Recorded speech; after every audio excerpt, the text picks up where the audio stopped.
ಅಭ್ಯಾಸವನ್ನು ಮಾಡಿರುತ್ತಾರೆ. ಕರ್ನಾಟಕ ಶಾಸ್ತ್ರೀಯ ಸಂಗೀತ ಹಾಗೂ ವೀಣೆ ಅಭ್ಯಾಸ ಮಾಡುತ್ತಿದ್ದು ಗಮಕ ವಿದ್ವತ್ ಪರೀಕ್ಷೆಯಲ್ಲಿ ರ್ಯಾಂಕ್ ಪಡೆದು ಮುಂದಿನ ಅಧ್ಯಯನ ಮಾಡುತ್ತಿದ್ದಾರೆ. ಇವರಿಗೆ ಈ ಕಾರ್ಯಕ್ರಮಕ್ಕೆ ಆತ್ಮೀಯ ಸ್ವಾಗತವನ್ನು ಕೋರುತ್ತೇನೆ. ಇವರಿಗೆ ಗೌರವ ಸಮರ್ಪಣೆ ಮಾಡಬೇಕೆಂದು ಶ್ರೀಮತಿ ಲಕ್ಷ್ಮೀ ಜಯಪ್ರಕಾಶ್ ಅವರನ್ನು ಕೇಳಿಕೊಳ್ಳುತ್ತೇನೆ.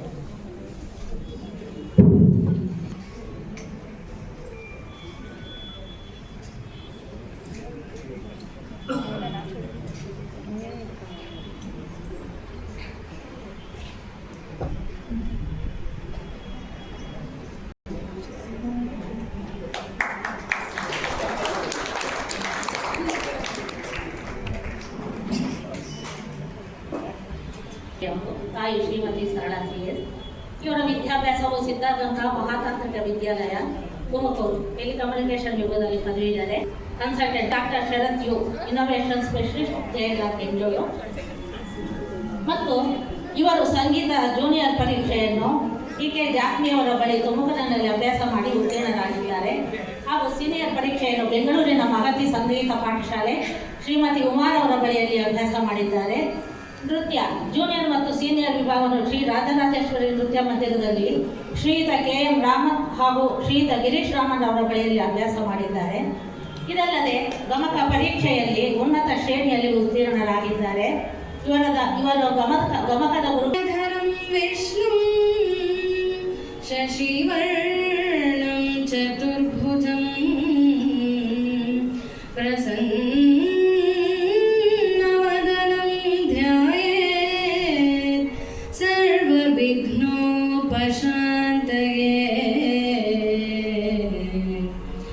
सरस्वती नमस्तुभ्यं वरदे कामरूपिणे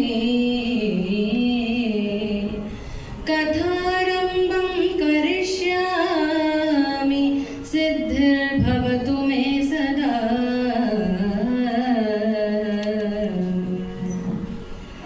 अखण्डमण्डलाकारं व्याप्तं येन चराचरेण तस्मै श्री गुरवे नमः। श्रीवनितयरसने विमलराजीवपीठद पितने जगगति पावनने सनकादि सज्जन निकरदातारा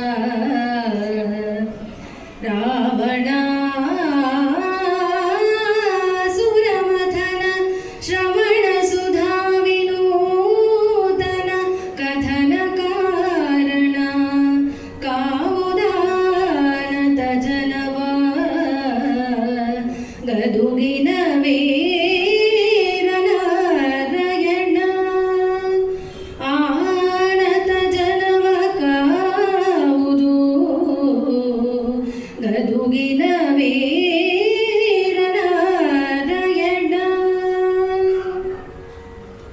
ಬುದ್ಧಿರ್ಬಲಂ ಯಶೋಧೈರ್ಯಂ ನಿರ್ಭಯತ್ವಂ ಅರೋಗತಾಂ ಅಜಾಡ್ಯಂ ವಾಕ್ಪಟುತ್ವಂಚ ಹನುಮಾನ್ ಸ್ಮರಣಾ ಭವೇತ್. ಅಜ್ಞಾನತಿಮಿರಾಂಧಸ್ಯ ಜ್ಞಾನಾಂಜನಶಲಾಖಯ ಚಕ್ಷುರುನ್ಮೀಲಿತಂ ಯೇನ ತಸ್ಮೈ ಶ್ರೀ ಗುರವೇ ನಮಃ. ತಾಯಿ ವಾಸವಿದೇವಿಯ ಪಾದಾರವಿಂದಗಳಲ್ಲಿ ನಮಸ್ಕರಿಸುತ್ತಾ, ಗುರುಗಳಾದಂತಹ ಶ್ರೀಮತಿ ತುಮಕೂರು ಸುನಂದಾರವರನ್ನು ಸ್ಮರಿಸುತ್ತಾ, ಗಮಕ ಹಬ್ಬ 2025 ಈ ಕಾರ್ಯಕ್ರಮದ ಉದ್ಯೋಗ ಪರ್ವದ ಸರಣಿಯ ಮೊದಲ ದಿನದ ಕಾರ್ಯಕ್ರಮಕ್ಕೆ ತಾವೆಲ್ಲರೂ ಆಗಮಿಸಿದ್ದೀರಿ. ನಿಮಗೆಲ್ಲರಿಗೂ ಹೃದಯಪೂರ್ವಕವಾದ ಸ್ವಾಗತವನ್ನು ಕೋರ್ತಾ ಇದ್ದೇನೆ. ಕಳೆದ ವರ್ಷ ಗಮಕ ಹಬ್ಬ 2024ರಲ್ಲಿ ವಿರಾಟ ಪರ್ವ ಸಂಪನ್ನವಾಗಿತ್ತು. ವಿರಾಟ ಪರ್ವದ ಕೊನೆಯಲ್ಲಿ ಅಜ್ಞಾತವಾಸವನ್ನ ಯಶಸ್ವಿಯಾಗಿ ಮುಗಿಸಿದಂತಹ ಪಾಂಡವರು ವಿರಾಟನ ಮಗಳಾದಂತಹ ಉತ್ತರೆಯನ್ನ ಅಭಿಮನ್ಯುಗೆ ವಿವಾಹ ಮಾಡಿಕೊಡ್ತಾರೆ. ಈ ವಿವಾಹ ಮಹೋತ್ಸವ ಬಹಳ ವಿಜೃಂಭಣೆಯಿಂದ ಸಂಪನ್ನಗೊಂಡಿದೆ. ಬಂದಂತಹ ಎಲ್ಲ ಅತಿಥಿ ಅಭ್ಯಾಗತರಿಗೆ ಉಚಿತ ಸತ್ಕಾರಗಳನ್ನು ಮಾಡ್ತಾ, ಉಡುಗೊರೆಗಳನ್ನು ಕೊಡ್ತಾ ಅವರನ್ನ ಅಲ್ಲಿಂದ ಬೀಳ್ಕೊಂಡಿದ್ದಾರೆ. ನಂತಹ ಉಳಿದವರು ಪಾಂಡವರು, ಕೃಷ್ಣ, ಬಲರಾಮ ಮತ್ತು ಅವರ ಪರಿವಾರದವರು ಮಾತ್ರ. ಶ್ರೀಕೃಷ್ಣನಾದರೂ ಪಾಂಡವರ ಜೊತೆಯಲ್ಲಿ ಬಹಳ ಸಲಿಗೆಯಿಂದ, ಯಾವುದೇ ರೀತಿಯ ದೊಡ್ಡಸ್ತಿಕೆಯನ್ನು ತೋರಿಸದೆ, ತಾನು ಅವರಲ್ಲಿ ಒಬ್ಬ ಅನ್ನುವಂಥ ಮನಸ್ಥಿತಿಯಲ್ಲಿ ಬಹಳ ಪ್ರೀತಿಯಿಂದ ಸ್ನೇಹದಿಂದ ಇದ್ದಾನೆ. ಈ ರೀತಿ ಇರುವಂತಹ ಸಂದರ್ಭದಲ್ಲಿ ಒಂದು ದಿನ ಆ ಒಡ್ಡೋಲಕ್ಕೆ ಬಂದಂತಹ ಎಲ್ಲ ರಾಜರನ್ನ ಕರೆದು ಒಂದು ರಾಜಸಭೆಯನ್ನು ಮಾಡಿದ್ದಾನೆ ಕೃಷ್ಣ. ಅಲ್ಲಿ ಕೇಳ್ತಾ ಇದ್ದಾನೆ, ನೋಡ್ರಪ್ಪ, ಹಿಂದೆ ಜೂಜಿನಿಂದ ದುರ್ಯೋಧನನಿಗೆ ಸೋತು ಪಾಂಡವರು ತಮ್ಮ ಭೂಮಿಯನ್ನ ಕಳೆದುಕೊಂಡಿದ್ದಾರೆ. ಈಗ ಅಜ್ಞಾತವಾಸವೂ ಕೂಡ ಮುಗಿದು ಹೋಗಿದೆ, ಅದರಲ್ಲೂ ಅವರು ಯಶಸ್ವಿಯಾಗಿದ್ದಾರೆ. ಈಗ ಮುಂದೆ ಮರಳಿ ರಾಜ್ಯವನ್ನ ಪಡಿಬೇಕು ಅಂದ್ರೆ ಅದಕ್ಕೆ ಯಾವ ರೀತಿ ಯೋಜನೆಗಳನ್ನ ಮಾಡಬೇಕು, ಇದರ ಬಗ್ಗೆ ನಿಮ್ಮ ಅಭಿಪ್ರಾಯವನ್ನ ತಿಳಿಸಿ ಅಂತ ಹೇಳಿ ಅಲ್ಲಿದ್ದಂತಹ ಎಲ್ಲ ರಾಜರನ್ನ ಕೇಳಿದ್ದಾರೆ. ವಿರಾಟ, ದ್ರುಪದ, ಸಾತ್ಯಕಿ, ಬಲರಾಮ ಇವರೆಲ್ಲರೂ ತಮ್ಮ ತಮ್ಮ ಅಭಿಪ್ರಾಯವನ್ನ ಕೃಷ್ಣನ ಮುಂದೆ ಇಟ್ಟಿದ್ದಾರೆ. ಇದನ್ನೆಲ್ಲ ಆಲಿಸಿದಂತಹ ಕೃಷ್ಣ ಒಂದು ಯೋಚನೆಯನ್ನ ಮಾಡಿ ಅವನ ನಿರ್ಣಯವನ್ನ ತಿಳಿಸ್ತಾ ಇದ್ದಾನೆ. ನಾವು ಯಾವತ್ತೇ ಆಗಲಿ ಧರ್ಮ ನೀತಿ ಏನಪ್ಪಾ ಅಂದ್ರೆ, ಶತ್ರುವನ್ನ ಮಣಿಸಬೇಕಾದ್ರೆ ಸಾಮ, ದಾನ, ಭೇದ, ದಂಡ ಈ ರೀತಿಯ ಚತುರೋಪಾಯಗಳನ್ನ ಹಂತ ಹಂತವಾಗಿ ಮಾಡಬೇಕು. ನಾವು ಮೊದಲೇ ಯುದ್ಧವನ್ನ ಮಾಡೋದು ಉಚಿತವಲ್ಲ, ಅದು ಧರ್ಮ ನೀತಿಯಲ್ಲ. ಹಾಗಾಗಿ ನಾವು ಈಗ ಯಾರಾದರೂ ಶಿಷ್ಟರನ್ನ ಕರೆ ಕಳುಹಿಸಿ ಅಲ್ಲಿರುವಂತಹ ಕೌರವನ ಪಾಳ್ಯದಲ್ಲಿರುವಂತಹ ಹಿರಿಯರಾದ ಧೃತರಾಷ್ಟ್ರ, ದ್ರೋಣ, ಭೀಷ್ಮಾದಿಗಳ ಮನೋಇಂಗಿತವನ್ನು ತಿಳ್ಕೊಳ್ಳೋಣ. ಹಾಗೆ ದುರ್ಯೋಧನನ್ನ ಕರೆಸಿ ಅವನಿಗೆ ಕಿವಿ ಮಾತನ್ನ ಹೇಳೋಣ. ಇದು ಯಾವುದಕ್ಕೂ ಸಾಧ್ಯವಾಗಲೇ ಇಲ್ಲ ಅಂದ ಪಕ್ಷದಲ್ಲಿ ನಾವು ಯುದ್ಧವನ್ನ ಮಾಡೋಣ. ನಮ್ಮ ಎಲ್ಲರಿಗೂ ಸೂಚನೆಯನ್ನು ಕೊಟ್ಟಿದ್ದಾನೆ. ಇದರ ಪ್ರಕಾರವಾಗಿ ಅಲ್ಲಿಯೂ ಕೂಡ ಆ ರಾಜ್ಯಸಭೆಯಲ್ಲಿ ಎಲ್ಲ ರಾಜರು ಮತ್ತೆ ಪಾಂಡವರು ಈ ಕೃಷ್ಣನ ಮಾತಿಗೆ ಒಪ್ಪಿದ್ದಾರೆ. ನಂತರ ಮುಂದುವರೆದು ಕೃಷ್ಣ ಹೇಳ್ತಾ ಇದ್ದಾನೆ, ಆಯ್ತಪ್ಪ, ನಾವು ಮದುವೆಗೋಸ್ಕರ ಬಂದಿದ್ವಿ. ಮದುವೆಗೋ ಸುಖ ಬಂದೇವಾ, ಆವಿನ್ನಿದರ ಮೇಲಣ ರಾಜಕಾರ್ಯದ ಹದನ ನಟ್ಟುವುದು ಅರುಹುವುದು ಬಹೆವಾಗು ಕರೆಸಿದೊಡೆ ಹದುಳವಿಹುದೆಂದ ಸುರರಿಪು ಕರುಣದಲ್ಲಿ ಕುಂತಿ ಸುತರನು ಆ ದ್ರೌಪದಿಯನು ಅಭಿಮನ್ಯುವ ಸುಭದ್ರೆಯ ಹರಸಿ ಬೀಳ್ಕೊಂಡ.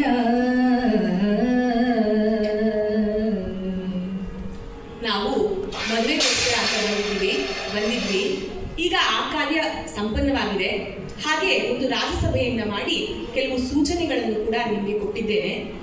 ಇನ್ನು ಮುಂದೆ ನೀವು ಕ್ಷೇಮವಾಗಿರಿ, ನಾವು ಇಲ್ಲಿಂದ ಪ್ರಯಾಣವನ್ನ ಬೆಳೆಸ್ತೇವೆ. ಮುಖ್ಯವಾದ ವಿಷಯಗಳು ಏನಾದರೂ ಇದ್ರೆ ಅದನ್ನ ಪತ್ರಗಳ ಮೂಲಕ ಕರೆ ಕಳುಹಿಸಿ, ನಾನು ಖಂಡಿತವಾಗಿಯೂ ಬಂದು ನಿಮ್ಮನ್ನ ಭೇಟಿ ಆಗ್ತೀನಿ ಅಂತ ಹೇಳಿ ಅಲ್ಲಿದ್ದಂತಹ ಕುಂತಿಸುತರಿಗೆ, ದ್ರೌಪದಿಗೆ, ಅಭಿಮನ್ಯುವಿಗೆ ಮತ್ತೆ ಸುಭದ್ರೆಯರಿಗೆ ಆಶೀರ್ವಾದವನ್ನ ಮಾಡ್ತಾ ದ್ವಾರಕಾಪಟ್ಟಣಕ್ಕೆ ಪ್ರಯಾಣವನ್ನ ಬೆಳೆಸಿದ್ದಾನೆ. ಹೋಗ್ತಾ ಅಲ್ಲೇ ಇದ್ದಂತಹ ವಿರಾಟ ಮತ್ತು ದ್ರುಪದರಿಗೆ ಒಂದು ಸಲಹೆಯನ್ನ ಕೊಟ್ಟಿದ್ದಾನೆ. ಏನಪ್ಪಾ ಅಂದ್ರೆ, ನೀವು ಪಾಂಡವರನ್ನ ದಯವಿಟ್ಟು ಸಂರಕ್ಷಣೆ ಮಾಡಿ, ಅವರನ್ನ ಸಲಹೆ ತಾಯಿರಿ, ಅವರ ಬೆಂಬಲಕ್ಕೆ ನಿಂತ್ಕೊಳ್ಳಿ. ಅವರು ಇಷ್ಟು ದಿನ ವನವಾಸದಲ್ಲಿ, ಅಜ್ಞಾತವಾಸದಲ್ಲಿ ಬಹಳ ಕಷ್ಟ ನಷ್ಟಗಳನ್ನ ಅನುಭವಿಸಿದ್ದಾರೆ, ಬಹಳಷ್ಟು ನೊಂದಿದ್ದಾರೆ. ಹಾಗಾಗಿ ನೀವು ಅವರನ್ನ ಸಂರಕ್ಷಣೆ ಮಾಡಿ, ಮುಂದೆ ಅವರಿಂದ ಬಹಳ ದೊಡ್ಡ ಧರ್ಮ ಸಂಸ್ಥಾಪನೆಗಾಗಿ ಮಹತ್ ಕಾರ್ಯ ಆಗುವಂಥದ್ದಿದೆ, ಅವರಿಗೆ ಕಾವಲಾಗಿರಿ, ನಾವು ಹೋಗಿ ಬರ್ತೀವಿ ಅಂತ ಹೇಳಿ ದ್ರುಪದ ಮತ್ತು ವಿರಾಟರಿಗೆ ಸೂಚನೆಯನ್ನು ಕೊಟ್ಟು ಅಲ್ಲಿಂದ ದ್ವಾರಕಾಪುರಿಗೆ ಹೊರಟಿದ್ದಾನೆ. ಇದರಂತೆ ಒಂದು ಶುಭ ದಿನದಂದು ದ್ರುಪದ ಒಬ್ಬ ಪುರೋಹಿತನನ್ನ ಕರೆ ಕಳುಹಿಸಿ ಅವನಿಗೆ ಉಚಿತ ಉರುಗಳೆಗಳನ್ನು ಕೊಟ್ಟು ಅದನ್ನ ಕೌರವ ಪಾಳ್ಯಕ್ಕೆ ತೆಗೆದುಕೊಂಡು ಹೋಗಲು ಮತ್ತೆ ಕೃಷ್ಣನ ಮಾತಿನಂತೆ ಒಂದು ಸಂಧಾನದ ಮಾತುಕತೆಯನ್ನ ಪ್ರಾರಂಭಿಸಲು ಆ ಕೌರವ ಪಾಳ್ಯಕ್ಕೆ ಆ ಪುರೋಹಿತನನ್ನ ಕಳಿಸಿದ್ದಾನೆ. ಮತ್ತೆ ಬೇರೆ ಬೇರೆ ಉಡುಗೊರೆಗಳನ್ನು ಕೊಡ್ತಾ ಇತರ ತನ್ನ ಸಾಮಂತ ರಾಜರಿಗೆ ಎಲ್ಲರಿಗೂ ಪತ್ರಗಳನ್ನು ಬರೀತಾ, ನೀವು ಪಾಂಡವರಿಗೆ ದಯವಿಟ್ಟು ಬೆಂಬಲವಾಗಿ ನಿಂತ್ಕೋಬೇಕು ಅಂತ ಹೇಳಿ ಪಾಂಡವರ ಪರವಾಗಿ ಧ್ರುಪದ ಈ ಕೆಲಸವನ್ನು ಮಾಡಿದ್ದಾನೆ. ಈ ರೀತಿಯ ಬೆಳವಣಿಗೆಯನ್ನ ಗಮನಿಸಿದಂತಹ ದುರ್ಯೋಧನನಿಗೆ ಒಂದು ರೀತಿ ಗಾಬರಿ ಆಗಿಬಿಟ್ಟಿದೆ. ಇಷ್ಟು ದಿನ ಅವನೇನು ಅನ್ಕೊಂಡಿದ್ದ, ನಾನು ಚಕ್ರವರ್ತಿ, ಹಸ್ತಿನಾವತಿಯ ಚಕ್ರವರ್ತಿ, ನನ್ನ ಕೆಳಗಿರುವಂತಹ ಸಾಮಂತ ರಾಜರು ಯಾವತ್ತಿದ್ರೂ ನನ್ನ ಅಧಿಕಾರದ ಬಲದಿಂದ, ನನ್ನ ಸಂಪತ್ತಿನ ಬಲದಿಂದ, ನನ್ನ ಐಶ್ವರ್ಯದ ಬಲದಿಂದ ನನ್ನೊಂದಿಗೆ ಇರ್ತಾರೆ ಅಂತ ಅನ್ಕೊಂಡಿದ್ದ. ಆದ್ರೆ ಈಗ ಅದರಲ್ಲಿ ಕೆಲವು ರಾಜರು ಪಾಂಡವರ ಸಜ್ಜನಿಕೆಯನ್ನ, ಅವರ ಭಕ್ತಿಯನ್ನ, ಅವರ ಪರಾಕ್ರಮವನ್ನ ನೋಡಿ ಅವರ ಕಡೆ ಬೆಂಬಲವನ್ನ ಕೊಡಲು ಸಿದ್ಧರಾಗ್ತಾ ಇದ್ದಾರೆ. ಇದನ್ನ ಗಮನಿಸಿದಂತಹ ದುರ್ಯೋಧನ ಒಂದು ರೀತಿ ವಿಚಲಿತಗೊಂಡಿದ್ದಾನೆ. ಅವನು ಅನ್ಕೊಳ್ತಾ ಇದ್ದಾನೆ, ಈ ರೀತಿ ಆದ್ರೆ ನಾವು ಬಹಳ ಕಾಲದವರೆಗೆ ಭೂಮಿಯನ್ನ ಆಳೋದಕ್ಕೆ ಸಾಧ್ಯ ಇಲ್ಲ. ಹಾಗಾಗಿ ಒಂದು ಹೊಸದಾದ ರಣನೀತಿಯನ್ನ ನಾನು ಯೋಚನೆ ಮಾಡಬೇಕು. ಅದರಲ್ಲಿ ಮೊದಲನೆಯದಾಗಿ ಹದನನು ಆಪ್ತರಿಗರುಹಿದನು ಗುಪ್ತದಲ್ಲಿ ಕೃಷ್ಣನನೊಳಗು ಮಾಡುವ ಮುದದಿ ಬಂದನು ಕೌರವೇಂದ್ರನು ದ್ವಾರಕಾಪುರಿಗೆ ಕೌರವೇಂದ್ರನು ಮುದದಿ ಬಂದನು ಗುಪ್ತದಲ್ಲಿ ಕೃಷ್ಣನನೊಳಗು ಮಾಡುವ ಮುದದಿ ಬಂದನು. ಇದನ್ನು ಭೇದಿಸಿ ಬೇಹಿನವರು ಕುಂತಿ ಸುತರಿಗೆ ಅತಿ ವೇಗದಲ್ಲಿ ಅರುಹಿದರು. ಧರ್ಮಜನಡುಗೆ ಕಳುಹಿದನಿಂದ್ರನಂದನನ.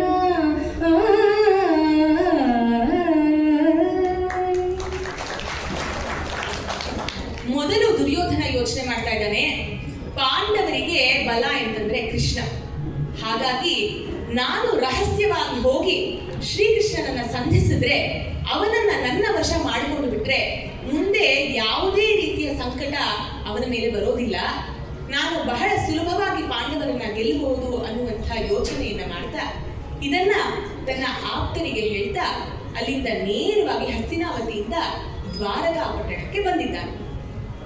ಇದನ್ನ ತನ್ನ ಬೇಹುಗಾರರಿಂದ ಅಂದ್ರೆ ಗೂಢಾಚಾರರಿಂದ ತಿಳಿದಂತಹ ಧರ್ಮಜ ಅರ್ಜುನನ್ನ ಕರೆಸಿ ಅತಿ ಶೀಘ್ರವಾಗಿ ನೀನು ಹೋಗು, ದುರ್ಯೋಧನ ಈ ರೀತಿ ಕೃಷ್ಣನನ್ನ ಭೇಟಿ ಮಾಡೋದಕ್ಕೆ ದ್ವಾರಕೆಗೆ ಹೋಗ್ತಾ ಇದ್ದಾನೆ, ನಾವಿನ್ನ ಸುಮ್ಮನೆ ಕುಳಿತರೆ ಸಾಧ್ಯವೇ ಆಗೋದಿಲ್ಲ, ನಾವು ಹೇಗಾದ್ರೂ ಮಾಡಿ ಕೃಷ್ಣನನ್ನ ಒಪ್ಪಿಸಿ ಅವನು ನಮಗೆ ಬೆಂಬಲಕ್ಕೆ ನಿಲ್ಲಬೇಕು, ಆ ರೀತಿ ನಾವು ಏನಾದ್ರೂ ಮಾಡಬೇಕು.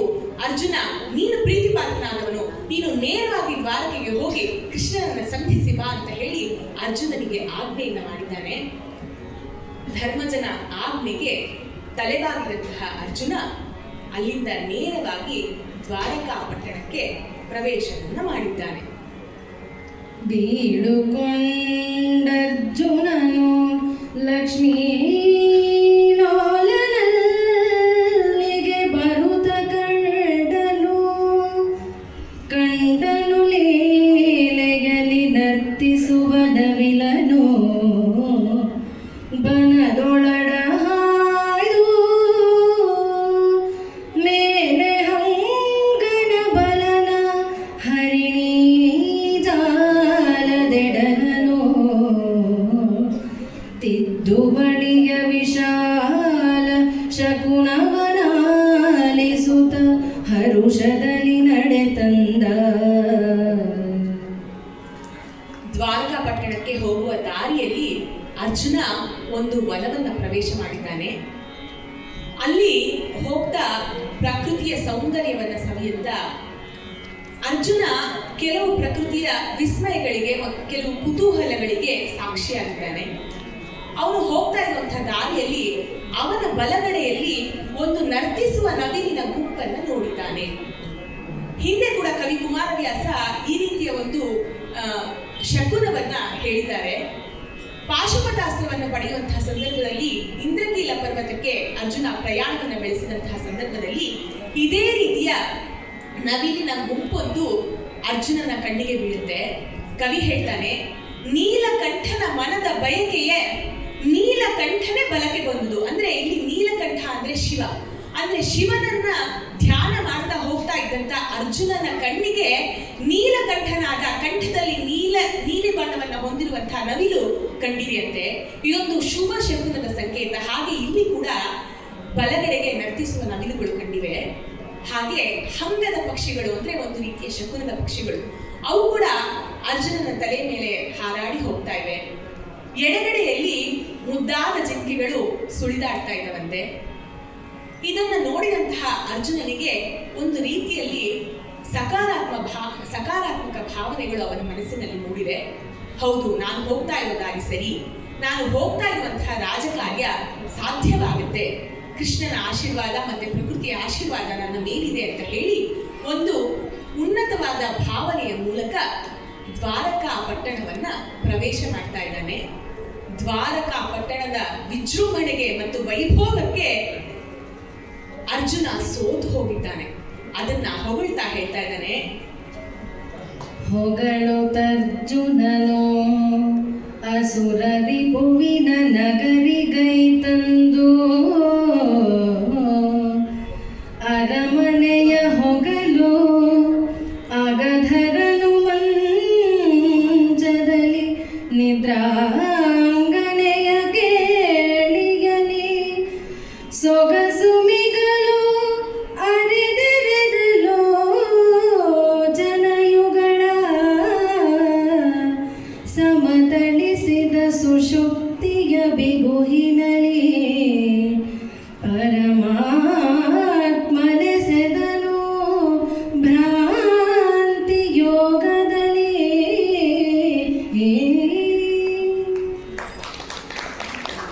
ದ್ವಾರಕಾಪುರಿಯ ಸೌಂದರ್ಯವನ್ನ ನೋಡುತ್ತಾ, ಮುತ್ತು ರತ್ನಗಳಿಂದ ಶೋಭಿತವಾಗಿದ್ದಂತಹ ಆ ಪಟ್ಟಣವನ್ನ ನೋಡ್ತಾ ಅದರಲ್ಲಿ ವಿಸ್ಮಯಗೊಂಡಂತಹ ಅರ್ಜುನ ಕಳೆದು ಹೋಗಿದ್ದಾನೆ. ಮತ್ತೊಂದು ಕಡೆ ಭಾವಪರವಶನಾಗಿ ಯೋಚನೆ ಮಾಡ್ತಾ ಇದ್ದಾನಂತೆ. ಇದೆಂಥ ಮುಕ್ತಿಧಾಮ ಇರ್ಬೋದು? ವೇದಗಳ ಹೊಗಳಿಕೆಗೆ ನಿಲುಕದೇ ಇರುವಂತಹ ಶ್ರೀಕೃಷ್ಣ ಪರಮಾತ್ಮನನ್ನ ಒಲಿಸಿಕೊಳ್ಳೋದಕ್ಕೆ ಈ ಧಾಮಕ್ಕೆ ಬಂದ್ರೆ ಸಾಕಲ್ವಾ? ಎಷ್ಟೋ ಋಷಿಗಳು ಸಾವಿರಾರು ವರ್ಷಗಳಿಂದ ತಪಸ್ಸನ್ನ ಮಾಡ್ತಾ ಶ್ರೀಕೃಷ್ಣನನ್ನ ಸಂಧಿಸೋದಕ್ಕೆ ಕಾಯ್ತಾ ಇರ್ತಾರೆ. ಅಂತಹ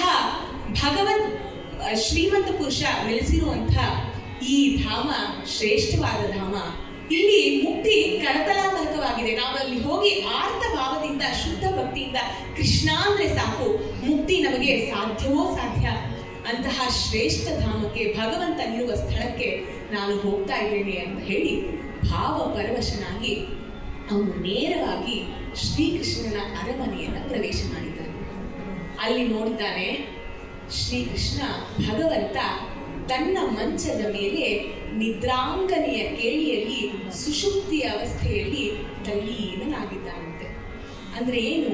ನಮ್ಮಲ್ಲಿ 3 ಅವಸ್ಥೆಗಳಿವೆ: ಜಾಗೃತ್, ಸ್ವಪ್ನ, ಸುಷುಪ್ತಿ ಅಂತ. ಜಾಗೃತ್ ಅಂದ್ರೆ ನಾವು ಎಚ್ಚರವಾಗಿರಬೇಕಾದ್ರೆ ಪ್ರಪಂಚದ ವ್ಯವಹಾರಗಳಲ್ಲಿ ಇರುವಂಥದ್ದು, ಇದರಲ್ಲಿ ನಮ್ಮ ಆಂಗಿಕ ಚಟುವಟಿಕೆಗಳೆಲ್ಲ ಇರುತ್ತೆ.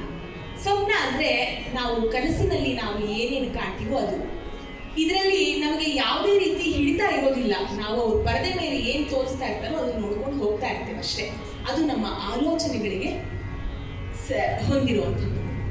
ಆದರೆ ಸುಷುಪ್ತಿ ಅವಸ್ಥೆ ಅಂತಂದ್ರೆ ಬಾಹ್ಯದಲ್ಲೂ ಯಾವ ಚಲನವಲನಗಳೂ ಇಲ್ಲ, ಮನಸ್ಸಿನಲ್ಲಿ ಆಲೋಚನೆಗಳೂ ಇಲ್ಲ, ಒಂದು ರೀತಿಯ ಸ್ತಬ್ಧವಾಗಿರುವಂಥದ್ದು. ಆ ರೀತಿಯ ಗಾಢ ನಿದ್ರೆಯಲ್ಲಿ ಪರಮಾತ್ಮ ನಿಧಾನೇನು ಒಂದು ಜನದ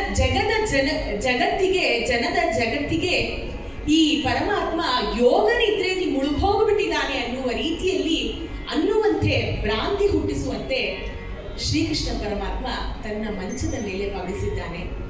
ಇದನ್ನ ನೋಡಿ ಆ ಕಮಲಾಕ್ಷನನ್ನ ಎಬ್ಬಿಸೋಕೆ ಮನಸ್ಸಾಗದೆ ಅರ್ಜುನ ಅವನ ಬಳಿ ಸಾರಿ ಅವನ ಪಾದಗಳ ಹತ್ತಿರ ಬಂದು ನಿಂತಿದ್ದಾನೆ. ಮುಕುಳ ಕರಪುಟನಾಗಿ ಭಯ ಭರ ಭಕುತಿಯಲಿ ಕಲಿಪಾರ್ಥನು ಅಬುಜಾಂಬಕನ ನೆಬ್ಬಿಸಲಮ್ಮದೆ ಒಯ್ಯನೆ ಚರಣ ಸೀಮೆಯಲಿ ಅಕುಟಿಲನು ಸಾರಿದನು. ಚರಣ ಸೀಮೆಯಲಿ ಅಕುಟಿಲನು ಸಾರಿದನು. ದುರ್ಯೋಧನನು ನಿಗಮ ಪ್ರಕರ ಮೌಳಿಯತ್ತಲು ಸಾರ್ದು ಮಂಡಿಸಿದ.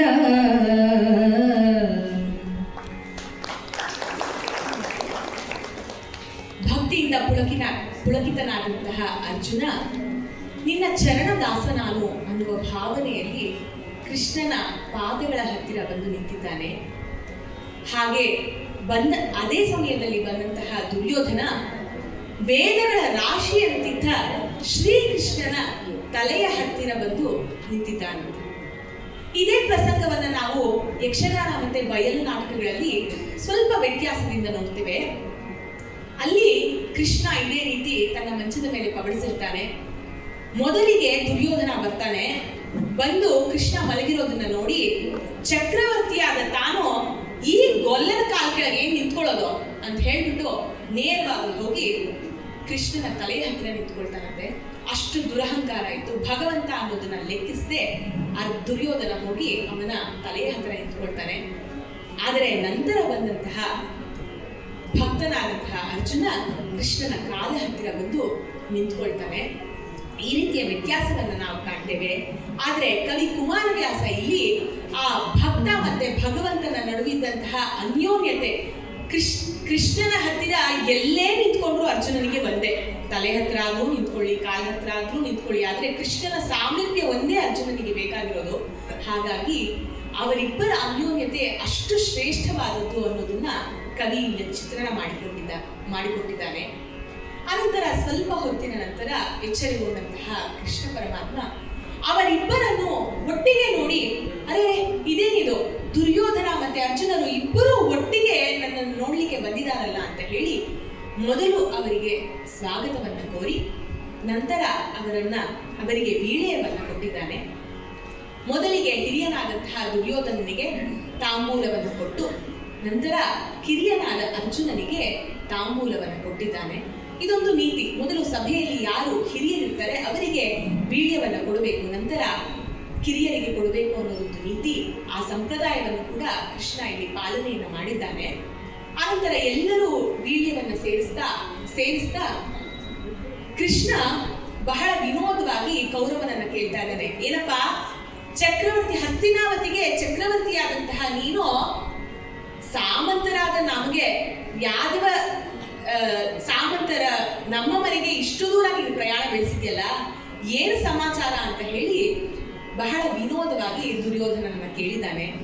ಆಗ ದುರ್ಯೋಧನ ಹೇಳ್ತಾ ಇದ್ದಾನೆ, ಏನಪ್ಪಾ ಕೃಷ್ಣ, ಯಾದವ ಮತ್ತು ಕೌರವರೊಳಗೆ ಭೇದ ಉಂಟೆ. ನೀನ್ ಸ್ವಲ್ಪ ಜ್ಞಾಪಿಸ್ಕೋ ಕೃಷ್ಣ, ನಮ್ಮ ಪೂರ್ವಜ ಯಾರು ಹೇಳು? ನಮ್ಮಿಬ್ಬರ ಪೂರ್ವಜನು ಯಯಾತಿ ಮಹಾರಾಜನಿಗೆ ಇಬ್ಬರು ಪತ್ನಿಯರು, ದೇವಯಾನಿ ಮತ್ತು ಶರ್ಮಿಷ್ಠೆ. ದೇವಯಾನಿಯ ಪುತ್ರ ಯದು, ಅವರಿಂದ ಬಂದಂಥದ್ದು ಯದುವಂಶ. ಶರ್ಮಿಷ್ಠೆಯ ಪುತ್ರ ಕುರು, ಅವರಿಂದ ಬಂದಂಥದ್ದು ಕುರುವಂಶ. ಕುರುವಂಶದಲ್ಲಿ ಈಗ ನಾವು ಪಾಂಡವರು ಕೌರವರು ದಾಯಾದಿಗಳಾಗಿದ್ದೇವೆ. ಹಾಗಾಗಿ ನಾವಿಬ್ರು ಒಂದೇನಪ್ಪ, ನಮ್ಮಲ್ಲೇನು ವ್ಯತ್ಯಾಸ ಇಲ್ಲ. ಈಗೇನೋ ಪಾಂಡವರ ಜೊತೆ ಸ್ವಲ್ಪ ಭೂಮಿಯ ವಿಷಯದಲ್ಲಿ ಸೆಣಸಾಟ ಬಂದಿರೋದ್ರಿಂದ ಅದನ್ನ ನಾವು ನಿಮ್ಮ ಹತ್ರ ತಗೊಂಡು ಬಂದು ನಿಮ್ಮ ನೆರವನ್ನ ಕೋರ್ತಾ ಇದ್ದೇವೆ. ನೀವು ನಮ್ಮಿಬ್ಬರಿಗೂ ಕೂಡ ಸಮಾನವಾಗಿ ಸಹಾಯವನ್ನ ಮಾಡಬೇಕು ಅಂತ ಹೇಳಿ ಕೃಷ್ಣನಿಗೆ ದುರ್ಯೋಧನ ತಾನು ಬಂದಿರುವ ವಿಷಯದ ಪ್ರಸ್ತಾವನೆಯನ್ನ ಮಾಡಿದ್ದಾನೆ. ಆಗ ಕೃಷ್ಣ ದುರ್ಯೋಧನನಿಗೆ ಒಂದು ತತ್ವಬೋಧೆಯನ್ನ ಮಾಡ್ತಾ ಇದ್ದಾನೆ. ಕೌರವೇಶ್ವರ ಕೇಳು ಧರಣಿ ನಾರಿ ಯಾರೊಡನೊಕ್ಕತನ ಬಿದ್ದು ಆರಮೆಚ್ಚಿದಳು, ಆರ ಸಂಗಡ ಹುರಿಯ ಹಾಯಿದಳು. ಭೂರಿ ಮಮಕಾರದಲ್ಲಿ ನೃಪರು ವಿಚಾರಿಸದೆ ಧರಿಗೆಮ್ಮದೆಂದೇ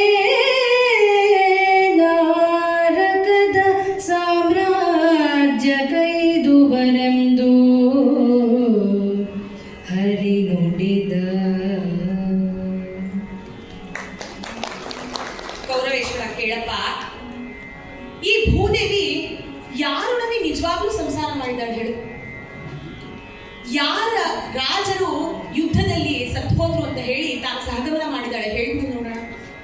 ನಿನ್ನ ಹಿಂದೆ ಎಷ್ಟೋ ರಾಜರು ಆಳಿ ಹೋಗಿದ್ದಾರೆ ಈ ಭೂಮಿಯನ್ನ. ನೀನಾದ ನಂತರ ಎಷ್ಟೋ ರಾಜರು ಈ ಭೂಮಿಯನ್ನ ಮತ್ತೆ ಆಳ್ತಾರೆ. ಈ ರಾಜ್ಯಲಕ್ಷ್ಮಿ ಚಂಚಲೆ, ಅವಳು ಯಾವತ್ತೂ ಯಾರಿಗೂ ಸ್ಥಿರವಲ್ಲ. ನಶ್ವರವಾದಂತಹ ಅಶಾಶ್ವತವಾದಂತಹ ಅಧಿಕಾರ, ಯಶಸ್ಸು, ರಾಜ್ಯ, ಸಂಪತ್ತು ಇವುಗಳಿಗೆ ನೀವು ನಿಮ್ಮನ್ನ ಬಿಟ್ಟುಕೊಡ್ಬೇಡಿ, ನೀವು ನಾಶವಾಗಿ ಹೋಗ್ಬಿಡ್ತೀರಾ ಇದರಿಂದ ಅಂತ ಹೇಳಿ ಕೃಷ್ಣ ಹೇಳ್ತಾ ಇದ್ದಾನೆ. ಮತ್ತೆ ಮುಂದುವರೆದು ಹೇಳ್ತಾ ಇದ್ದಾನೆ, ಅಪ್ಪ, ನಾಡಿಗೋಸ್ಕರ, ಈ ರಾಜ್ಯಕ್ಕೋಸ್ಕರ, ಭೂಮಿಗೋಸ್ಕರ ಇಬ್ಬರು ಸಹೋದರರು ಸೆಳೆದಾಡಿದ್ರು ಅಂತ ಹೇಳ್ಬಿಟ್ಟು ಬ್ರಹ್ಮನ ಆಯುಷ್ಯ ಇರುವವರೆಗೂ ಈ ರಾಜ್ಯದ ಜನತೆ ಮಾತಾಡ್ತಾರೆ. ಅಂತಹ ಅಪಯಶಸ್ಸಿಗೆ, ಅಪಕೀರ್ತಿಗೆ ನೀವು ಗುರಿಯಾಗಬೇಡಿ. ನೀವು ಹೇಗೆ ಕಾಣ್ತಾ ಇದ್ದೀರಾ ಗೊತ್ತಾ? ಈಗ 2 ಟಗರುಗಳನ್ನ ಪ್ರಚೋದಿಸಿ ಅವುಗಳನ್ನ ಒಬ್ಬರ ಮೇಲೆ ಒಬ್ಬರು ಯುದ್ಧಕ್ಕೆ ಬಿಟ್ಟಂತೆ ನೀವು ಕಾಣ್ತಾ ಇದ್ದೀರಾ. ನಿಮ್ಮನ್ನ ನೋಡಿ ಈ ರಾಜ್ಯದ ಜನತೆ ನಗ್ತಾ ಇದ್ದಾರೆ. ಅವರ ಒಂದು ನೀಚ ಆನಂದಕ್ಕೆ ನೀವು ಬಲಿಯಾಗಬೇಡಿ. ಸ್ವಲ್ಪ ವಿವೇಕದಿಂದ ಯೋಚನೆ ಮಾಡಿ, ನೀವಿಬ್ರು ಅಣ್ಣ ತಮ್ಮಂದಿರು, ಈ ರಾಜ್ಯವನ್ನ ರಕ್ಷಣೆ ಮಾಡಿ ನಿಮ್ಮ ಹಿತವನ್ನ ಕಂಡುಕೊಳ್ಳಿ ಅಂತ ಹೇಳ್ಬಿಟ್ಟು ಶ್ರೀಕೃಷ್ಣ ಕೌರವನಿಗೆ ಒಂದು ರೀತಿಯ ಹಿತವಚನಗಳನ್ನ ಆಡಿದ್ದಾನೆ.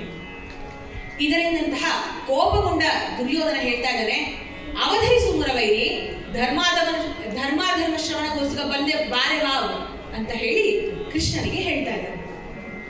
ಅವಧರಿಸು ಮುರವೈರೆ, ಧರ್ಮ ಶ್ರವಣ ಕೋಸುಗ ಬಾರೆ ವಾ, ಪಾರ್ಥಿವರ ಪಂಥದ ಕದನ ವಿದ್ಯಾ ಕಾಮವೆ ಮಗಾಯ್ತು, ನಿಮಗೆ ನಾವಿತ್ತಂಡ ಸರಿ, ಪಾಂಡವರಿಗೆಯು ಮನದೊಲವಿನಲಿ, ಕೌರವರಿಗೆಯು ಬಲವಾಗಬೇಕೆಂದನು ಸುಯೋಧನನು.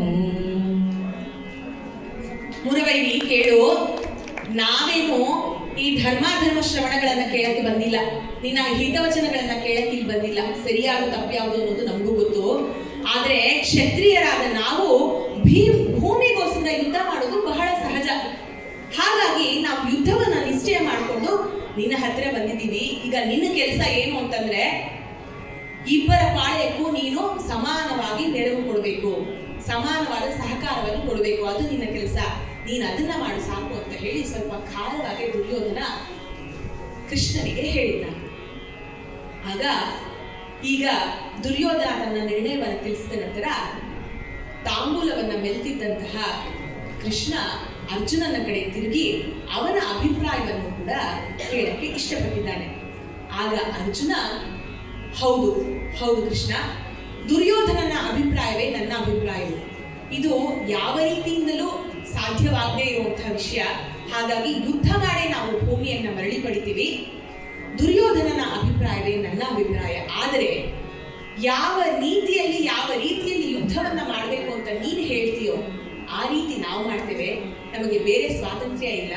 ಹಾಗಾಗಿ ನಮ್ಮದು ಯುದ್ಧವೇ ಅಭಿಪ್ರಾಯ ಅಂತ ಹೇಳಿ ಅರ್ಜುನ ಕೂಡ ದೃಢವಾಗಿ ಅವನ ನಿರ್ಣಯವನ್ನ, ಅವನ ಅಭಿಪ್ರಾಯವನ್ನ ಕೃಷ್ಣನ ಮುಂದೆ ಹೇಳಿದ್ದಾನೆ. ಆಗ ಕೃಷ್ಣ, ಹಾಗಾದರೆ ಆಯಿತು ಬಿಡಿ ಅಂತ ಹೇಳಿ ಆದೆಡೆ ಆವಿಹೆ ಒಂದು ಕಡೆಯಲಿ, ಕಾದುವವರಾವಲ್ಲ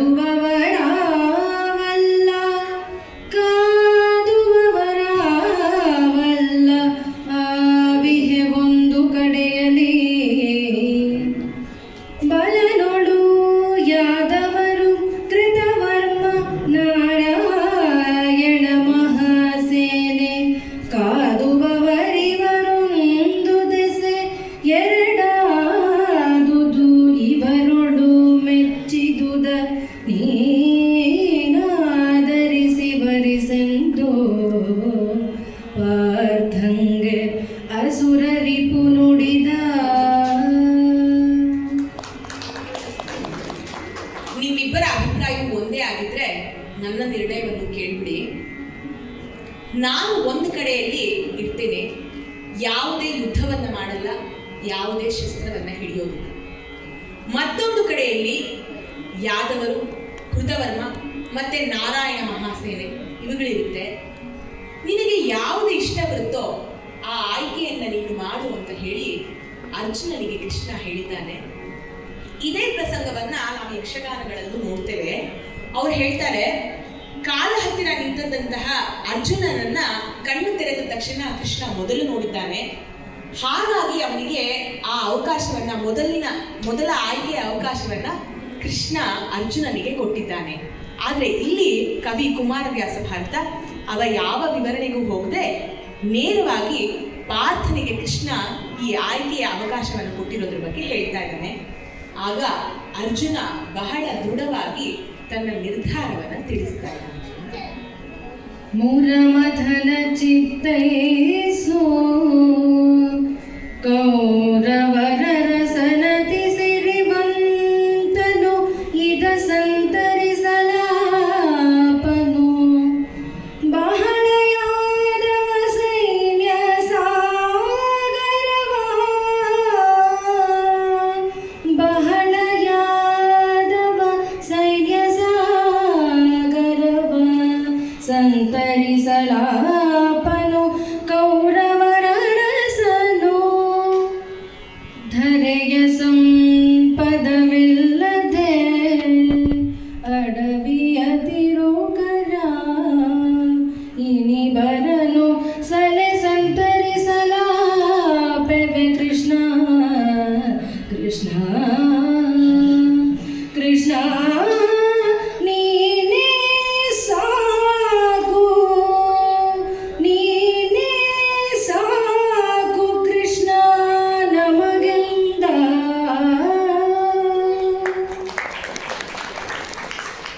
ಕೃಷ್ಣ ಕೇಳು, ಕೌರವ ಅತಿ ಸಿರಿವಂತ, ಇಡೀ ಹಸ್ತಿನಾವತಿಗೆ ಚಕ್ರವರ್ತಿ, ಬಹಳ ರಾಜ್ಯ ಸಂಪತ್ತು ಕೋಶಗಳನ್ನ ಇಟ್ಕೊಂಡಿರುವಂಥವನು. ಅವನಿಗೆ ನಿನ್ನ ಎಲ್ಲ ಸೈನ್ಯವನ್ನ ಸಾಕುವಂತಹ ಸಾಮರ್ಥ್ಯವಿದೆ. ನಾವಾದ್ರೆ ಅಲ್ಲಿ ಇಲ್ಲಿ ಭಿಕ್ಷೆ ಬೇಡ್ಕೊಂಡಿರುವಂಥವ್ರು, ಅಡವಿಯ ತಿರುಗರು, ಕಾಡಿನಲ್ಲಿ ಇರುವಂಥವ್ರು. ನಮ್ಮ ಹತ್ರ ಯಾವ ಸಂಪತ್ತಿದೆಯಪ್ಪ?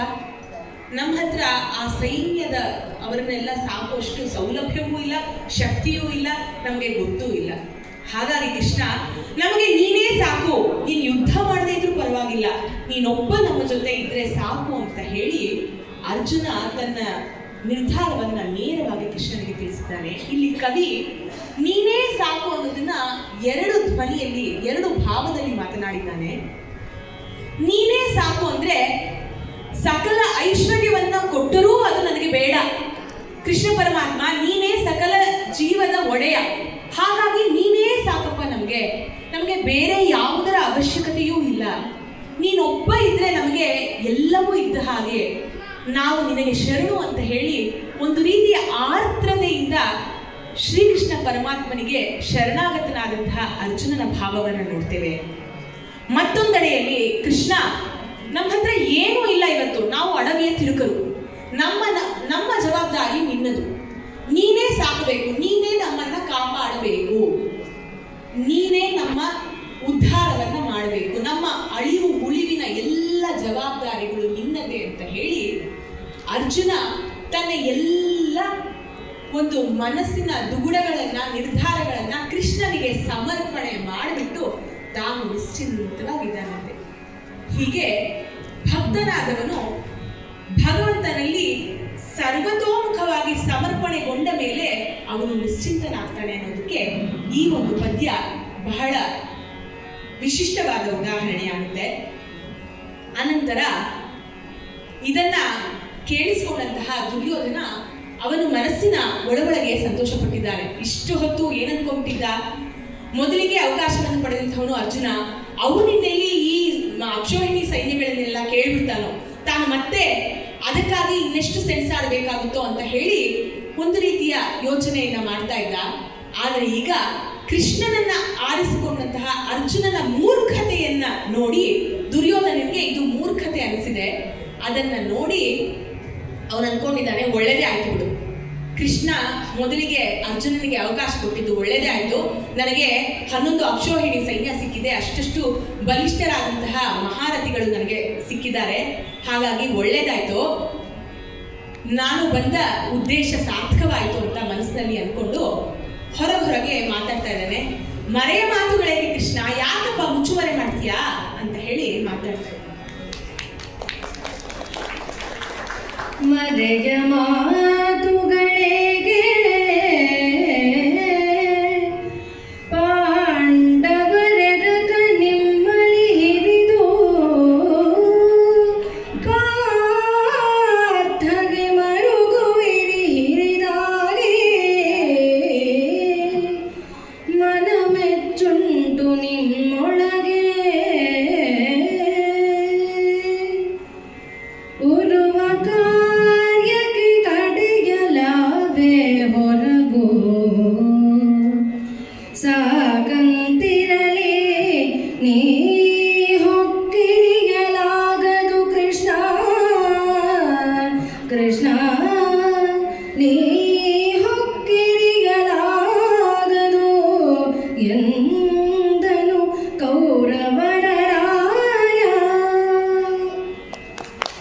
ಗೊತ್ತು ಬಿಡೆಯ ಕೃಷ್ಣ, ನಿನಗೆ ಪಾಂಡವರು ಎಷ್ಟು ಪ್ರೀತಿವಂತರು ಅಂತ ಹೇಳ್ಬಿಟ್ಟು ನನಗೆ ಗೊತ್ತು. ಪಾಂಡವರು ಅಂದ್ರೆ ನಿನಗಿಷ್ಟ, ನೀನು ಅಂದ್ರೆ ಪಾಂಡವರಿಗಿಷ್ಟ. ಅದರಲ್ಲೂ ಪಾರ್ಥ ಅಂದ್ರೆ ಬಹಳ ವಿಶೇಷವಾದ ಪ್ರೀತಿ ಇದೆ ಅವನ ಮೇಲೆ ನಿನಗೆ. ಆಗ್ಲಿ ಬಿಡು, ಬೇರೆ ಎಲ್ಲ ರಾಜಕಾರ್ಯಗಳಿಗೂ ನಾವು ಹೊರಗಿನವರೇ, ಅದು ಗೊತ್ತಿರುವಂತಹ ವಿಷಯವೇ. ಈಗ ನಾನು ಬಂದ ಕೆಲಸ ಪೂರ್ಣವಾಯಿತು. ಆದ್ರೆ ಒಂದು ಮಾತು ಕೃಷ್ಣ, ನೀನು ಯುದ್ಧದಲ್ಲಿ ಹೊಕ್ಕಿರಿಯಲಾರದು. ನೀನು ಯುದ್ಧದಲ್ಲಿ ಯಾವ ಶಸ್ತ್ರವನ್ನೂ ಹಿಡಿಯೋದಿಲ್ಲ, ಯಾವ ರೀತಿಯಿಂದಲೂ ಯುದ್ಧ ಮಾಡಲ್ಲ ಅಂತ ಹೇಳ್ಬಿಟ್ಟು ಹೇಳಿದ್ಯಾ. ಈ ಮಾತನ್ನ ನೀನು ಜ್ಞಾಪಕ ಇಟ್ಕೋಬೇಕು ಅಂತ ಹೇಳ್ಬಿಟ್ಟು ಕೃಷ್ಣನಿಗೆ ಒಂದು ಎಚ್ಚರಿಕೆಯನ್ನ ಕೊಡ್ತಾ ದುರ್ಯೋಧನ ಅಲ್ಲಿಂದ ನೇರವಾಗಿ ಬಲರಾಮ, ಸಾತ್ವಿಕ್, ಬಲರಾಮ ಮತ್ತೆ ನಾರಾಯಣ ಮಹಾಸೇನೆಯ ಸೈನ್ಯಾಧ್ಯಕ್ಷರನ್ನೆಲ್ಲರನ್ನ ಭೇಟಿಯಾಗಿ ಅವರಿಗೆ ಈ ವಿಷಯವನ್ನು ತಿಳಿಸಿ ಮುಂದೆ ಆಗುವಂತ ಯುದ್ಧಕ್ಕೆ ರಣನೀತಿಗಳನ್ನ ಯೋಜನೆಗಳನ್ನ ಮಾಡಿಕೊಳ್ಳುವಂತಹ ಸಲುವಾಗಿ ಆತುರಾತುರವಾಗಿ ದ್ವಾರಕಾ ಪಟ್ಟಣದಿಂದ ಹಸ್ತಿನಾವತಿಗೆ ಹೊರಟಿದ್ದಾನೆ. ಈ ಕಡೆಯಲ್ಲಿ ಕೃಷ್ಣ ಅರ್ಜುನನ ಈ ನಿರ್ಣಯಕ್ಕೆ ವಿನೋದದಲ್ಲಿ ಒಂದು ರೀತಿಯ ನಾಟಕ ಮಾಡ್ತಾ ಇದ್ದಾನವನು. ಬೆರಗಾಗಿ ಕೇಳ್ತಾ ಇದ್ದಾನಂತೆ, ಅಲ್ಲಪ್ಪ ಅರ್ಜುನ, ನೀನು ಯಾವುದಕ್ಕೂ ಪ್ರಯೋಜನವಾಗದೇ ಇರುವಂತಹ ನನ್ನನ್ನ ನೀನು ಆರಿಸ್ಕೊಂಡಿದ್ಯಲ್ಲ. ಯುದ್ಧಕ್ಕೆ ಬೇಕಾಗಿರೋದೇನು? ಸೈನ್ಯ ಬಲ, ಶಕ್ತಿ, ಸಂಪತ್ತು, ಆಳು ಕಾಳು ಇವರೆಲ್ಲರೂ ಬೇಕು. ಆದ್ರೆ ನಾನೀಗ ಯುದ್ಧನೂ ಮಾಡಲ್ಲ ಅಂತ ಹೇಳ್ಬಿಟ್ಟು ನಿರ್ಧಾರವನ್ನ ತೆಗೆದುಕೊಂಡ್ಬಿಟ್ಟಿದ್ದೀನಿ. ಹಿಂದೆ ಆಗಿದ್ರೆ ನಾನು ಪೂತನಿ, ನರಕಾಸುರ, ಶಕಟ, ದಂತವಕ್ರ ಇಷ್ಟೆಲ್ಲ ರಾಕ್ಷಸರನ್ನ ಸಂಹಾರ ಮಾಡಿದ್ದೆ. ಆವಾಗ ಯೌವನವೂ ಇತ್ತು, ನನ್ನಲ್ಲೂ ಹುರುಪಿತ್ತು, ಎಲ್ಲ ಇತ್ತು. ಆದ್ರೆ ಈಗ ನಾನು ಶಸ್ತ್ರವನ್ನೂ ಹಿಡಿಯೋ ಹಾಗಿಲ್ಲ. ನನ್ನ ಹತ್ರ ಇರುವಂತಹ ಸುದರ್ಶನ ಚಕ್ರ ಕೂಡ ಆಯುಧಾಗಾರದಲ್ಲಿ ಸೇರ್ಬಿಟ್ಟಿದೆ. ಇಂತಹ ಸಂದರ್ಭದಲ್ಲಿ ನನ್ನನ್ನ ಆಯ್ಕೆ ಮಾಡಿಕೊಂಡಂತಹ ನೀನು ಮೂರ್ಖ ಅಲ್ವಾ, ಮರುಳೆ ಅಲ್ವಾ, ಹುಚ್ಚ ಅಲ್ವಾ?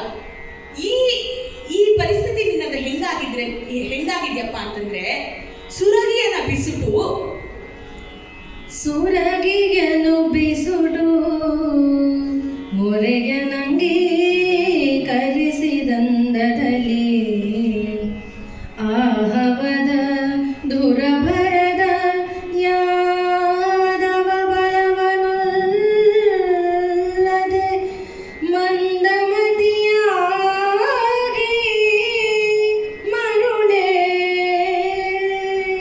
ಕಾದದ ಕಟ್ಟದಮ್ಮನು ಬರಿದೆ ಬಯಸಿದೆ ಇದನ್ನು ಕೇಳ್ದೊಡೆ ಮರುಳು ಗುಟ್ಟದೆ ಮಾಡ್ಬರೆ ನಿಮ್ಮಣ್ಣ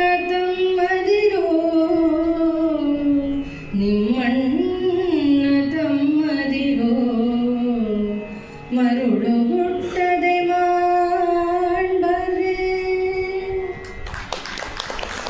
ಸುರಗಿ ಅಂದ್ರೆ ಕತ್ತಿ, ಒರೆ ಅಂದ್ರೆ ಕತ್ತಿಯನ್ನಿಡುವ ಕೋಶ.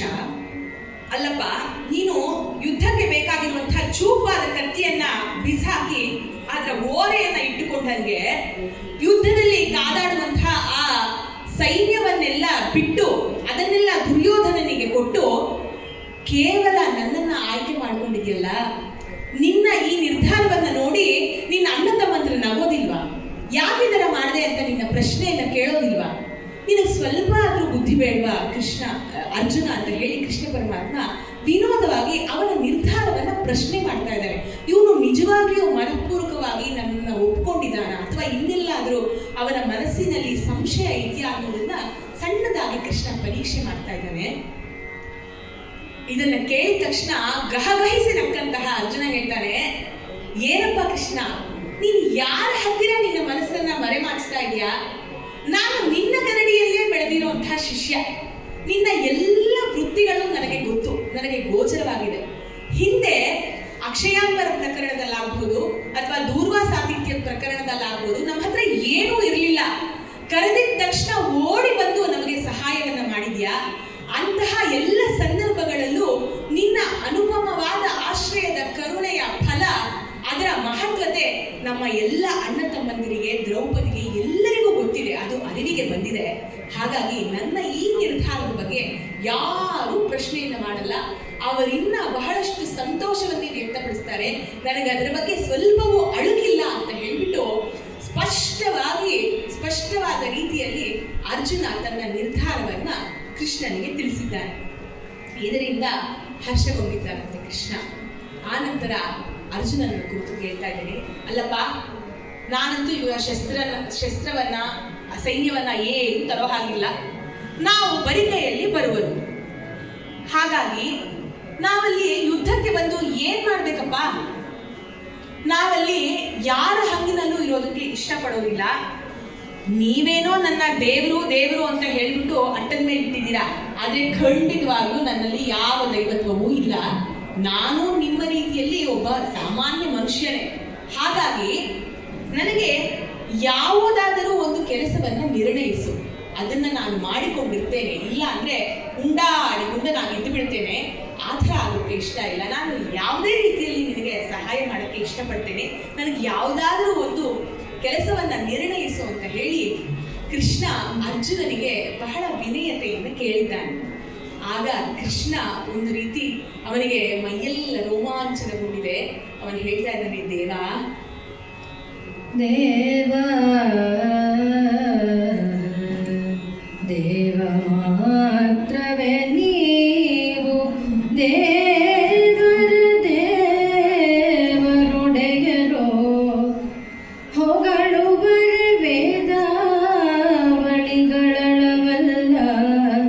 ದೇವ ಮಾತ್ರವೇ ನೀವು, ಸಾಕು ಆ ಮಾತದಂತಿರಲಿ. ನಾವು ಭಕುತ ಭೃತ್ಯರು, ನೀವು ಸಾರಥಿಯಾಗಿ ಭೃತ್ಯನ ಕಾವುದು ಎಂದರ್ಜುನನು ಹಣೆ ಚಾಚಿದನು. ಹರಿಪದಕ್ಕೆ ಹಣೆ ಚಾಚಿದನು. ದೇವ, ನೀವು ದೇವರು ಮಾತ್ರ ಅಲ್ಲ, ಸಕಲ ದೇವರುಗಳಿಗೆ ಒಡೆಯರು ನೀವು. ನಿಮ್ಮನ್ನ ಹೊಗಳಕ್ಕೆ ವೇದಗಳಿಂದಲೂ ಸಾಧ್ಯವಿಲ್ಲ. ನಾವಾದ್ರೆ ಭಕ್ತರು, ಆದ್ರೆ ಭಗವಂತನಾದ ನೀನು ಯಾರು? ನೀನು ಭಕ್ತರ ಭೃತ್ಯು, ಅಂದ್ರೆ ಭಕ್ತರ ಸೇವಕ. ನಾವು ಯಾವುದೇ ಕಷ್ಟದಲ್ಲಿದ್ರೂ ಕೂಡ ಓಡೋಡಿ ಬಂದು ನಮ್ಮ ಸಹಾಯಕ್ಕೆ ನಿಲ್ಲುವಂಥವನು ನೀನು ಭಕ್ತರ ಭೃತ್ಯು. ಹಾಗಾಗಿ ನೀನು ಈ ಯುದ್ಧದಲ್ಲಿ ನನ್ನ ರಥದ ಸಾರಥಿಯಾಗಿ ಸೇವೆಯನ್ನ ಮಾಡಬೇಕು ಅಂತ ಹೇಳ್ತಾ ಇದ್ದಾನೆ. ಇಲ್ಲಿ ಸಾರಥಿಗೆ ಎರಡು ಅರ್ಥ ಬರುತ್ತೆ. ಸಾರಥಿ ಅರ್ಜುನ ಕೃಷ್ಣ ಕೇಳಿದ ರೀತಿಯಲ್ಲಿ ಸೇವಕನ ಅರ್ಥ ಬಂದರೂ ಕೂಡ ಯಾರು ನಿಜವಾಗ್ಲೂ ಸಾರಥ್ಯತ್ವವನ್ನು ವಹಿಸ್ತಾರೆ ಹೇಳಿ? ಒಬ್ಬ ಬಲಶಾಲಿಯಾದ ನಾಯಕ, ಎಲ್ಲ ನೀತಿಯನ್ನ, ರೀತಿಯನ್ನ, ಯುದ್ಧ ಚಾಕಚಕ್ಯತೆಗಳನ್ನು ಗೊತ್ತಿರುವಂತಹ ನಾಯಕನೇ ಒಂದು ಯುದ್ಧದ ನಾಯಕತ್ವವನ್ನು ವಹಿಸಕ್ಕೆ, ಸಾರಥ್ಯವನ್ನು ವಹಿಸಕ್ಕೆ ಸಾಧ್ಯ. ಇಲ್ಲಿ ಅರ್ಜುನ ಏನ್ ಹೇಳಕ್ಕೆ ಬರ್ತಾ ಇದ್ದಾನೆ ಅಂತಂದ್ರೆ, ನೀವು ಸೇವಕನಾಗಿ ಆಗಿದ್ರೂ ಪರವಾಗಿಲ್ಲ, ಸಾರಥಿಯಾಗಿ ಈ ಧರ್ಮ ಯುದ್ಧಕ್ಕೆ ಮುಂದಾಳತ್ವವನ್ನ ವಹಿಸಿ ನಾವೆಲ್ಲರೂ ನಿಮ್ಮ ಹಿಂದೆ ಇರ್ತೇವೆ ಅಂತ ಹೇಳ್ತಾ ಇದ್ದಾನೆ. ಮುಂದೆ ಇದೇ ಮುಂದುವರೆದ ಭಾಗದಲ್ಲಿ ಭಗವದ್ಗೀತೆಯಲ್ಲಿ ಹೇಳ್ತಾನೆ ಸಂಜಯ, ಪಾಂಚಜನ್ಯಂ ಹೃಷಿಕೇಶೋ ದೇವದತ್ತಂ ಧನಂಜಯ. ಅಂದ್ರೆ ಏನಂದ್ರೆ, ಭೀಷ್ಮ ಕೌರವ ಪಾಳೆಯದ ಸೇನಾಧಿಪತಿಯಾಗಿ ಅವನ ಶಂಖನವನ್ನ ಊದಿ ಯುದ್ಧವನ್ನ ಘೋಷಣೆಯನ್ನ ಮಾಡಿದರೆ, ಪಾಂಡವರ ಕಡೆಯಲ್ಲಿ ಸೇನಾಧಿಪತಿಯಾಗಿ ದೃಷ್ಟದ್ಯುಮ್ನ ಇದ್ರೂ ಕೂಡ ಪಾಂಚಜನ್ಯವನ್ನ ಶ್ರೀಕೃಷ್ಣ ಊದಿ ತಾನೇ ಈ ಧರ್ಮಯುದ್ಧಕ್ಕೆ ನಾಯಕ ಅನ್ನೋದನ್ನ ಜಯಘೋಷ ಮಾಡಿ ತಾನು ಈ ಧರ್ಮಯುದ್ಧವನ್ನ ಒಂದು ನಿಜವಾದ ಸ್ಥಿತಿಗೆ, ಅಂದ್ರೆ ಒಳ್ಳೆಯ ಸ್ಥಿತಿಗೆ ಕರೆದುಕೊಂಡು ಹೋಗ್ತೀನಿ, ಪಾಂಡವರಿಗೆ ನ್ಯಾಯವನ್ನ ಕೊಡಿಸ್ತೇನೆ ಅಂತ ಹೇಳಿ ಆ ಸಾರಥ್ಯವನ್ನ, ನಾಯಕತ್ವವನ್ನ ಮುನ್ನಡೆಸ್ತಾ ಈಗ ಅರ್ಜುನನ ಕೋರಿಕೆಗೆ ಸಾರಥಿಯಾಗಕ್ಕೆ ಒಪ್ಪಿದ್ದಾನೆ. ಈ ರೀತಿ ಹೇಳ್ತಾ ಅರ್ಜುನ ಬಹಳ ಭಕ್ತಿ ಪರವಶನಾಗಿ ಕೃಷ್ಣನ ಅಣಿದಾವರೆಗಳಲ್ಲಿ ತನ್ನನ್ನು ತಾನು ಸಮರ್ಪಿಸಿಕೊಂಡಿದ್ದಾನೆ, ಸಾಷ್ಟಾಂಗ ನಮಸ್ಕಾರವನ್ನು ಮಾಡಿದ್ದಾನೆ. ಆಗ ಎನಲು ನಗುತ್ತೆತ್ತಿದನು ಸಾರಥಿ ತನವ ಕೈಕೊಂಡನು, ಕೃಪಾಳುವಿನ ಅನುನಯವ ನಾನೆತ್ತಬಲ್ಲೆನು, ಭೃತ್ಯವರ್ಗದಲ್ಲಿ ತನಗಹಂಕೃತಿಯಿಲ್ಲ, ವೈರೋಚನಿಯ ಪಡಿಹಾರಿಕೆ ಕಿರೀಟಿಯ ಮನೆಯ ಬಳ್ಳಿಯ ಬೋವನಾದನು, ವೀರನಾರಾಯಣ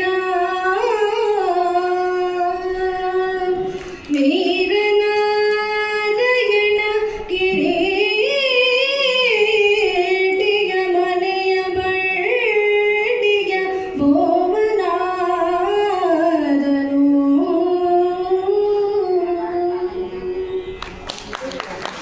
ಈ ಒಂದು ಸಂವಾದದಿಂದ ಕೃಷ್ಣನಿಗೂ ಕೂಡ ಬಹಳ ಹರ್ಷವಾಗಿದೆ. ಇಬ್ಬರು ತಾವು ಅಂದ್ಕೊಂಡಿದ್ದನ್ನ ಸಾಧ್ಯ ಮಾಡಿದ್ದಾರೆ. ಕೃಷ್ಣ ಹೇಳ್ತಾ ಇದ್ದಾನೆ, ಅಪ್ಪ ನನಗೆ ಯಾವುದೇ ರೀತಿಯ ಅಹಂಕಾರವಿಲ್ಲ, ನೀನು ಯಾವ ಕೆಲಸವನ್ನ ಹೇಳಿದ್ರು ನಾನು ಮಾಡ್ತೇನೆ. ಹಾಗಾಗಿ ಆವತ್ತು ಮಹಾವಿಷ್ಣುವಿನ ಅವತಾರದಲ್ಲಿ, ವಾಮನ ಅವತಾರದಲ್ಲಿ ವಿರೋಚನನ ಮಗನಾದ ಬಲಿಯ ಮನೆಯ ಬಾಗಿಲನ್ನ ಕಾಯ್ದಂಥವನು ಇವತ್ತು ಮಹಾಭಾರತ ಯುದ್ಧದಲ್ಲಿ ಕಿರೀಟಿಯ ಮನೆಯ ಬಂಡಿಯ ಬೋವಿ ಅಂದ್ರೆ ಸಾರಥಿಯಾಗಿ ತನ್ನ ಕಾರ್ಯವನ್ನ ನಿರ್ವಹಿಸ್ತಾ ಈ ಧರ್ಮ ಯುದ್ಧವನ್ನ ಮುನ್ನಡೆಸ್ತಾ ಇದ್ದಾನೆ. ಇಷ್ಟೇ ಅಲ್ಲದೆ ನಾವು ಬಹಳಷ್ಟು ಪ್ರಸಂಗಗಳಲ್ಲಿ ಮೀರಾಬಾಯಿ ಆಗ್ಬೋದು, ಮಾಧವದಾಸಿ ಆಗ್ಬೋದು, ಸತಿ ಸಕ್ಕುಬಾಯಿ ಆಗ್ಬೋದು, ಇವರೆಲ್ಲರ ಜೀವನದಲ್ಲಿ ಭಗವಂತ ಯಾವ ರೀತಿ ಭಕ್ತರ ಶುಶ್ರೂಷೆಯನ್ನು ಮಾಡಿ, ಅವರ ಮನೆಯ ಚಾಕರಿಯನ್ನು ಮಾಡಿ ಸೇವಕತನವನ್ನ ನಿರ್ವಹಿಸಿದ್ದ ಅನ್ನೋದನ್ನ ನೋಡ್ತೇವೆ. ಹಾಗಾಗಿ ಭಗವಂತನಿಗೆ ಯಾವುದೇ ರೀತಿಯ ಅಹಂಕಾರವಿಲ್ಲ, ಭೇದ ಭಾವ ಇಲ್ಲ, ಇವರು ಮೇಲು ಇವರು ಕೀಳು ಅನ್ನುವ ಭಾವನೆ ಇಲ್ಲ. ಅವನಿಗೆ ಬೇಕಾಗಿರುವುದು ಭಕ್ತರ ಪರಿಶುದ್ಧವಾದ ಭಕ್ತಿ ಅಷ್ಟೇ. ಅಂತಹ ಶ್ರೀಕೃಷ್ಣನ ಪರಮಾತ್ಮನ ಕೃಪೆಗೆ ನಾವೆಲ್ಲರೂ ಪಾತ್ರರಾಗೋಣ ಅಂತ ಹೇಳ್ತಾ ಇಂದಿನ ಕಾರ್ಯಕ್ರಮವನ್ನ ಮಂಗಳಾಚರಣ ಪದ್ಯದೊಂದಿಗೆ ಸಮಾಪ್ತ ಮಾಡ್ತಾ ಇದ್ದೇವೆ. ನಮಗೆ ಇಲ್ಲಿ ಹಾಡಲು ಅವಕಾಶ ಮಾಡಿಕೊಟ್ಟಂತಹ ಗಮಕ ಕಲಾ ಪರಿಷತ್ತು, ಕರ್ನಾಟಕ ಗಮಕ ಕಲಾ ಪರಿಷತ್ತು ತುಮಕೂರು ಜಿಲ್ಲಾ ಶಾಖೆ, ಗಮಕ ಭಾರತಿ ಚಾರಿಟಬಲ್ ಟ್ರಸ್ಟ್ ತುಮಕೂರು ಹಾಗೂ ಸಂಸ್ಕಾರ ಭಾರತಿ, ಈ ಎಲ್ಲ ಪದಾಧಿಕಾರಿಗಳಿಗೆ ನಾವಿಬ್ಬರೂ ಕಲಾವಿದರು ಪೂರ್ವಕವಾದ ಧನ್ಯವಾದಗಳನ್ನು ಸಮರ್ಪಿಸುತ್ತಿದ್ದೇವೆ. ಹಾಗೂ ವಾಚನದಲ್ಲಿ ಅವರಿಗೆ ಮಾರ್ಗದರ್ಶನ ತೋರಿಸಿದಂತಹ ಗಮಕದ ಗುರುಗಳಾದಂತಹ ಶ್ರೀಮತಿ ಸಾವಿತ್ರಿ ಸತ್ಯೇಂದ್ರ ಅವರಿಗೂ ಹಾಗೂ ವ್ಯಾಖ್ಯಾನಕ್ಕೆ ಮಾರ್ಗದರ್ಶನವನ್ನು ನೀಡಿದಂತಹ ಶ್ರೀಯುತ ಕರ್ನಾಟಕ ಕಲಾಶ್ರೀ ಗಸಿ ಶ್ರೀನಿವಾಸಮೂರ್ತಿಯವರಿಗೂ ನಮ್ಮಿಬ್ಬರ ಹೃದಯಪೂರ್ವಕವಾದ ನಮನಗಳನ್ನು ಸಲ್ಲಿಸುತ್ತಿದ್ದೇವೆ. ಬಹಳಷ್ಟು ತಡವಾಗಿದ್ದರೂ ಕೂಡ ಇಷ್ಟು ಹೊತ್ತಿನವರೆಗೂ ಸಾವಧಾನದಿಂದ ಈ ಕಥಾಶ್ರವಣವನ್ನು ಮಾಡಿ ನಮ್ಮಿಬ್ಬರಿಗೂ ಆಶೀರ್ವಾದ ಮಾಡಿರುವಂಥ ಎಲ್ಲ ಸಭಿಕರಿಗೂ ಕೂಡ ನಮ್ಮ ಹೃದಯಪೂರ್ವಕ ವಂದನೆಗಳನ್ನು ಹೇಳುತ್ತಾ ಈಗ ಮಂಗಳಾಚರಣೆಯೊಂದಿಗೆ ಕಾರ್ಯಕ್ರಮ ಮುಕ್ತಾಯವಾಗುತ್ತೆ. ನಾಳೆಯಿಂದ ನಿಜವಾದ ಕಾರ್ಯಕ್ರಮ ಪ್ರಾರಂಭವಾಗುತ್ತೆ. ನೀವೆಲ್ಲರೂ ದಯಮಾಡಿ ಸಮಯಕ್ಕೆ ಬಂದು ಆ ಕಥಾಭಾಗವನ್ನು ಶ್ರವಣ ಮಾಡಿ ಆಸ್ವಾದಿಸಿ ಎಲ್ಲರಿಗೂ ಹಾರೈಸಬೇಕು ಅಂತ ಹೇಳಿ ನಾನು ಕೇಳ್ಕೊಳ್ತಾ ಇದ್ದೇನೆ. ಧನ್ಯವಾದಗಳು. ಕಾಲೇ ಪಶ್ಯತು ಪರ್ಜನ್ಯಃ ಪೃಥ್ವೀ ಸಸ್ಯಶಾಲಿನಿ ದೇಶೋಯಂ ಶೋಭರಹಿತಃ ಸಜ್ಜನಾಃ ಸಂತು ನಿರ್ಭಯಾಃ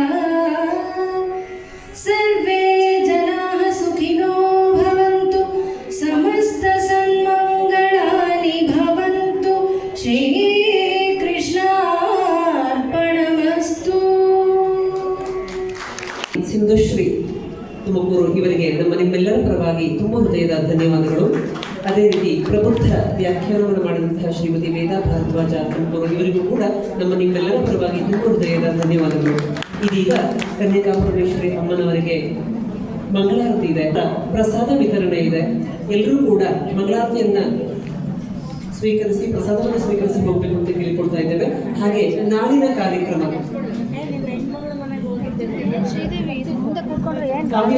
ಕೌರವನ ಹಂಗಿಗೊಳಗಾದ ಶಲ್ಯ ಸಂಜಯ ಸಂದೇಶ ವಾಚನ ಶ್ರೀ ಸನತ್ಕುಮಾರ್ ಬನ್ಯಾಣ